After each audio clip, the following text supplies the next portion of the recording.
Se isso aqui não te causa extrema indignação, então me desculpa, mas você já morreu por dentro.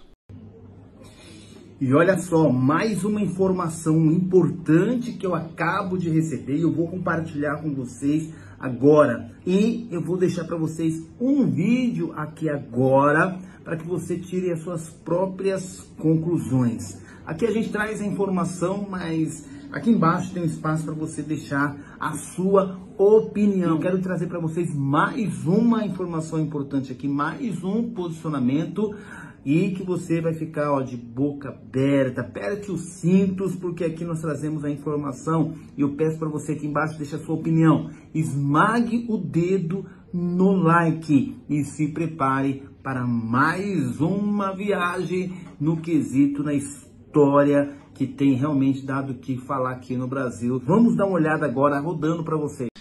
Se isso aqui não te causa extrema indignação, então me desculpa, mas você já morreu por dentro. Daniel Silveira, que foi condenado a 9 anos por suas palavras, enquanto criminosos, estupradores e traficantes estão sendo liberados essa semana pela saída de Natal e em todos os dias pela nossa justiça, Daniel Silveira, um deputado federal, foi condenado a 9 anos, como vocês sabem, por suas palavras, um vídeo que ele gravou.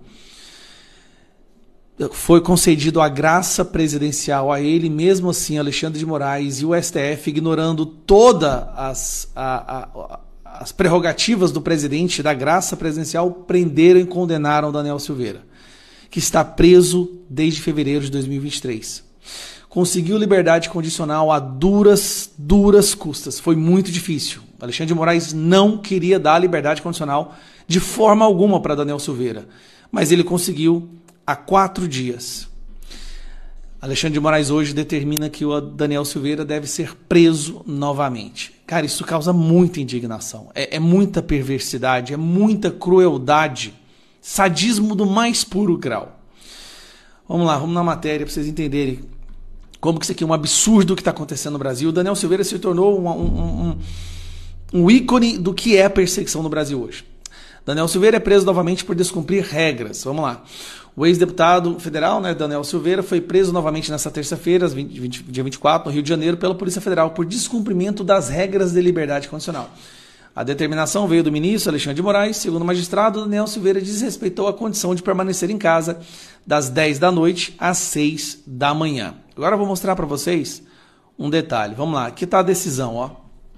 Ocorre, entretanto, que, logo em seu primeiro dia em livramento condicional, o sentenciado desrespeitou as condições impostas, pois, conforme informação prestada pela SEAP Rio de Janeiro, no dia 22 de dezembro, somente retornou à sua residência às 2 horas e 10 minutos da madrugada, ou seja, mais de 4 horas do horário limite fixado das condições judiciais. Estranhamente, na data de hoje, a defesa juntou petição informando que o sentenciado, sem qualquer autorização judicial, teria estado em um hospital no dia 21/12, das 11 à meia-noite e meia. Peraí.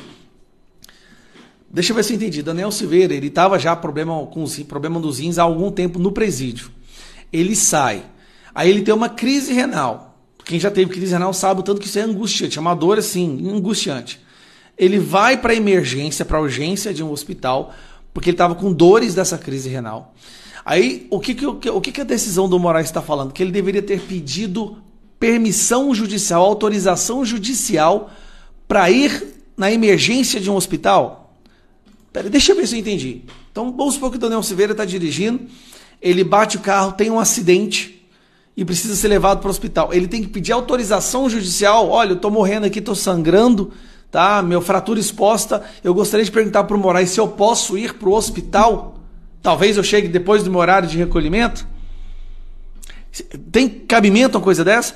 Na mesma semana que milhares e milhares de criminosos estão sendo soltos para sair de Natal. Na mesma semana. Aí o advogado Daniel Silveira falou isso aqui. O ministro falou em descumprimento das medidas cautelares, alegações às quais não tivemos acesso. Informou a defesa. As medidas cautelares impostas pelo ministro não foram descumpridas. Após a saída da colônia agrícola, o senhor Daniel foi direto para sua casa em Petrópolis. Ele apenas saiu para o hospital, pois o mesmo estava com fortes dores nas costas, que após os exames comprovaram um problema de saúde nos rins. Esse aqui é o Paulo Faria, advogado Daniel, e aqui do lado o Daniel Silveira. Agora, eu quero que você dê uma olhada nas medidas impostas ao Daniel Silveira. Cara, nem traficante tem isso aqui. Olha só. Tornozeleira, comprovação de emprego em até 15 dias. Agora, sério, o Daniel Silveira, que empresa que vai ter coragem de contratar o Daniel Silveira sabendo da perseguição que ele sofre pelo Alexandre de Moraes? Proibição de se comunicar com investigados relacionados a atos golpistas, sendo que o que ele foi preso não tem nada a ver com ato golpista, com o inquérito do golpe, mas ele está proibido de falar com essas pessoas. Proibição de usar redes sociais e aplicativos de mensagem, ou seja, incontactável. Nem um prisioneiro, um traficante lá no presídio, nem um prisioneiro tem isso aqui. Ele conversa com todo mundo. Comparecimento semanal ao juiz de execuções penais para comprovar endereço e atividade laboral, proibição de sair da comarca, residência e obrigações de recolhimento noturno das 10 às 6, proibição de conceder entrevista ou manifestação à imprensa. Olha só isso aqui, cara. Ele não pode dar entrevista. Lula dava entrevista preso, Daniel Silveira não pode dar entrevista, assim como Felipe Martins. Suspensão do passaporte, proibição de emitir novos documentos. Olha a quantidade de restrição que ele tem, sendo que o máximo que deveria ter é 6. E no dia de Natal, no Natal, da véspera do Natal, depois de todo esse tempo preso, quando ele acha que vai passar o Natal com a família, ele acorda, vou passar o Natal com a família. Alexandre de Moraes manda prender ele de novo, porque ele foi no hospital com urgência de crise renal. Cara, pelo amor de Deus, vamos resgatar o mínimo de sanidade. Daniel Silveira, agora esse trecho do vídeo é para você. Cara, você não foi esquecido, você não foi abandonado. Não foi. Eu não sei se você se lembra, mas o dia que eu decidi me candidatar a deputado federal, entrar no mundo da política, foi quando você foi preso pela segunda vez. Aquele foi o grau de indignação que eu fiquei, onde eu disse que está na hora da gente entrar no jogo e tentar reverter isso daí. Foi você um dos principais motivos a falar assim, cara, chega dessa palhaçada, agora eu sou candidato. Inclusive posso ser o próximo alvo, posso ter uma história muito parecida ou igual à sua. Mas você não foi esquecido, irmão. Você não foi abandonado. O problema é que a gente vive hoje numa ditadura das mais autoritárias que o mundo já viu. Então é difícil fazer qualquer coisa. É difícil até falar com você, ir até você, dar palavras de conforto. Essa é a situação que a gente está, mas você não foi esquecido. Você está sempre nas nossas mentes. Quando a gente conversa para denunciar o que está acontecendo no Brasil, o seu nome é o mais citado. Porque eu acho que aqui no Brasil hoje não tem ninguém mais perseguido, que sofreu mais injustiças do que você. Então você não foi esquecido. Espero muito que esse vídeo chegue até você, que você entenda isso, cara. Isso vai acabar, mais cedo ou mais tarde. O que está acontecendo com o nosso país, o que esse cara está fazendo com o nosso país, isso não vai durar, não tem como ser para sempre. Isso vai passar. Essas pessoas vão pagar na justiça o que elas estão fazendo. Infelizmente, a gente vai ter que aguentar. E Deus escolhe os mais fortes para aguentar o pior peso. E aparentemente você foi escolhido para começar esse processo. Muitos vão estar como você, cara. Pode ter certeza até a gente reverter esse processo. Você não foi esquecido, irmão, tá? Você está nos nossos corações, você está nas nossas orações. Te desejo um Feliz Natal. Infelizmente, com certeza, não vai ser tão feliz. Afinal de contas, você está preso, mas isso vai acabar, cara. Fé, tenha fé, tá? Se aproxime de Deus. É o que eu tenho feito para aguentar, para sair da cama e enfrentar isso tudo. É muita oração, muita aproximação com Deus. A gente te ama. Fica calma aí, a gente vai reverter isso aí, tá bom? O que está acontecendo com você é uma das maiores crueldades que um brasileiro já sofreu nas mãos dessa ditadura do judiciário. Mas é um absurdo, cara. No dia do Natal, porque você foi pro hospital, pelo amor de Deus, até quem não gosta da direita, os isentões, tem que entender isso já foi longe demais. Já foi longe demais. Um abraço. Saleiros, a gente já teve a Dilma Rousseff também indultando o Zé Dirceu no final de ano, e os exemplos são vários. O problema disso é porque eles sabem, né, tá muito mais preocupado em reunir a família, nas festas natalinas, de repente uma viagem de final de ano, não quer saber de política, já se estressou o ano inteiro, e aí, né, é que eles identificam essa fraqueza, essa baixa na tua imunidade para tentar atochar esse tipo de coisa. Primeiro problema de tudo, você conhece algum bebezinho? Você tem filho?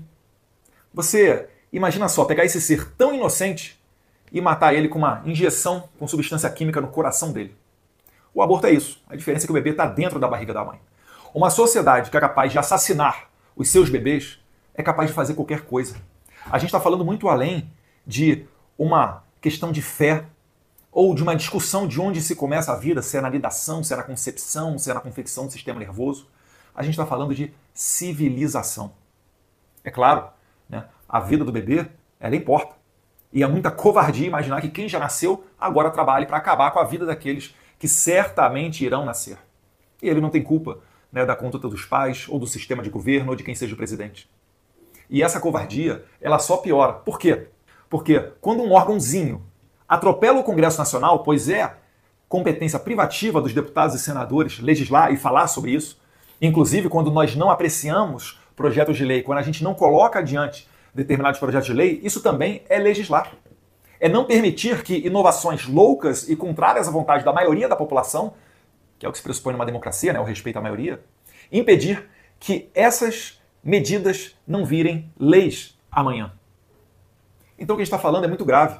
A gente está vendo um Congresso Nacional sem muito prestígio, sendo atropelado pelo Supremo Tribunal Federal em diversas oportunidades, pelo Tribunal Superior Eleitoral, e agora, ao que parece, todos estão à vontade de fazer isso. Até mesmo o Conanda. E aí vem um outro risco. Se o sistema não é respeitado, se as leis não valem de nada, vai ser cada um por si. Isso daí é o caminho para a anarquia, é o caminho para o caos, onde ninguém respeita a lei, e pior ainda também, é quando essas leis são feitas por pessoas que você sequer sabe quem são, que você não tem nem oportunidade de trabalhar contra elas numa eleição. Ou melhor, até tem. Né? O Conanda está vinculado ao Ministério dos Direitos Humanos. A ministra, ela é nomeada pelo Lula. Você já tem uma coisa para fazer, não votar no PT, não votar no Lula. Se você preserva a vida, essa é a sua conduta. Né? Para muito além apenas de padres, pastores ou fiéis que frequentam as igrejas, ou seja lá qual for a sua religião, né, espírita, kardecista, budista, ubandista, se você respeita a vida, que é o que se pressupõe em toda a religião, você querer o melhor ao próximo, você tem que ser contra essa medida. Só que o Conanda, você nem sabe quem é que está lá. Você não vota em quem está no Conanda. E aí, como é que faz? Entende por que no sistema democrático tem que ter eleição? É conforme Winston Churchill falava, né? A democracia não pode ser um sistema perfeito, mas é o menos pior de todos eles. É disso daí que a gente está falando. Então, quando tem uma questão sobre aborto, sobre vida, uma das primeiras coisas que eu faço é ir no Instagram da deputada Cristo Nieto, para ver o posicionamento dela, porque ela é referência nessa pauta. E aí, a gente já tem lá uma medida que é pressionar o seu deputado para que ele assine o requerimento de urgência do projeto de lei 168 de 2021, da deputada Cristo Nieto, né, que tira os poderes normativos do Conanda e o transforma em órgão meramente consultivo. Ou seja, vai poder dar parecer, vai poder dar opinião, mas não vai ter poder para atropelar o Congresso Nacional. Então conte com o meu apoio, pressione o seu deputado, pressione o seu senador. Eu sei, hoje é 24 de dezembro, você está muito mais preocupado com as celebrações de final de ano, né, de rememorar que Jesus veio aqui nasceu, o único Filho de Deus, para derramar o seu sangue para nos salvar. Isso tem certamente um espaço cativo, eu farei essas celebrações, vou estar com a minha família aqui hoje, em casa, mas, assim que possível, essa pauta ela é importantíssima. Mas nós não podemos permitir que isso daí seja feito. E tem outro ponto aqui que eu nem falei ainda do Conanda. É que nessa mesma resolução, o Conanda ainda determina que o médico não pode se furtar de fazer o aborto. Ele obriga os médicos, independentemente da sua convicção pessoal, de ter que realizar um procedimento abortivo em menores de 14 anos sem o consentimento dos pais. E não é necessário informar a esse menor os riscos do aborto. Fica aqui também uma dica de outro projeto de lei. Né? Eu vi aqui o deputado estadual Gil Diniz, de São Paulo, pessoal muito próximo a mim, fez um projeto de lei, já que não é competência da Assembleia Legislativa, dos deputados estaduais, legislar com relação ao aborto, mas ele tem um projeto de lei para informar a gestante, obrigando a equipe médica a informar a gestante dos riscos do aborto. Esse procedimento que não é natural e, por vezes, pode complicar, sim, e muitas vezes acontece, a vida da mãe nesse procedimento. Relembra aqui o caso de uma jovem expoente da pauta pró-aborto na Argentina, uma estudante, que quando foi realizar o seu aborto, depois que se tornou, entre aspas, né, permitido, legal, lá na Argentina, acabou falecendo. Isso pode ocorrer com qualquer pessoa. Né? Então, fica aqui o meu apoio ao projeto de lei da deputada Cristo Nieto, o meu comprometimento de assinar agora o seu requerimento de urgência, se é que eu já não o assinei, e a dica para que você faça isso também com os outros deputados, pedindo para que eles assinem esse procedimento. Se o deputado Gil Diniz fez esse projeto de lei falando sobre a obrigação de informar a gestante sobre o risco do aborto antes de realizar o procedimento, naqueles casos em que a mãe é vítima de estupro e também tem risco para a sua vida devido à gestação, recomendo a você que é vereador um excelente projeto de lei para você apresentar aí na sua Câmara Municipal e trazer esse debate para a localidade, para a Câmara de Vereadores. Eu tenho certeza que a maioria dos brasileiros é conservadora. Por mais que ele não saiba se definir dessa maneira, mas ele preza pela vida, ele tem a sua fé, ele ama o próximo e ele não concorda com o assassinato de bebês. Um abraço a todos vocês. Para mais informações, sigam o perfil da deputada Cristo Nieto. Fiquem com Deus. Pessoal, fiquei sabendo que o Daniel Silveira mal saiu da prisão, né, para um livramento condicional. Ele acabou de retornar, né? Estou vendo aqui pela internet, o que parece ele teve uma crise renal pela madrugada, foi no hospital, retornou e provavelmente por estar de tornozeleira, né, o Alexandre de Moraes viu que ele saiu da sua casa do período noturno e revogou o livramento condicional dele, né, fazendo ele retornar para a cadeia por conta disso. É inimaginável pensar que o Brasil chegaria num ponto desse. É o que eu digo, se fosse um traficante, um assassino, qualquer um corrupto, ele não estaria sofrendo isso tudo, né? Ainda mais recebendo esse presente de Natal, né, do STF. Mas a crueldade não tem limite, mas ela vai ter um fim, pode ter certeza. Pode, às vezes, você ficar sem esperança, não saber como, quando, mas a história mostra que sempre chega ao fim, até países que tiverem situações muito piores do que a do Brasil, né? Então a gente segue trabalhando para expor essa crueldade, porque sem esse conhecimento, vão achar que tudo está na normalidade, e não está. É até difícil você saber o que pode ser feito hoje ou não no Brasil, já que não tem lei. Às vezes até parlamentares querem visitar o Daniel na cadeia, são impedidos, comissões parlamentares de inquérito fazem requisições que não são atendidas, mas o Alexandre de Moraes pode tudo, né? Inclusive soltar bandidos, absolver bandidos, enquanto o Daniel Silveira, que é uma pessoa que não roubou ninguém, não assassinou, não traficou, está aí sofrendo essa perseguição toda. Mas Deus quiser, isso aí vai ter um fim. Muita gente ora e torce pelo Daniel e pela família dele. É por isso que o professor Olavo de Carvalho falava: não parar, não precipitar, não retroceder. Quem aguentar mais tempo de pé vai ganhar essa guerra. E eu tenho certeza que a gente vai ganhar, porque aquilo que nos move, a moral da nossa tropa, é muito maior do que aquilo que motiva os nossos inimigos, que estão preocupados com poder, né, com ganância, com dinheiro, e a gente do lado de cá preocupado com a liberdade, com a justiça, com as futuras gerações. Então, Deus quiser, Ele nos manterá mais resistentes. Se a gente olhar até a própria Bíblia, assim, tem várias passagens em que Deus prepara os seus através de sacrifício, através de tempos difíceis, para que depois eles se tornem melhores pessoas, para que eles tenham mais senso de justiça e retornem ao poder, dando uma longevidade na qualidade de vida da sua sociedade. Um abraço a todos vocês, fiquem com Deus. Daniel, todo apoio.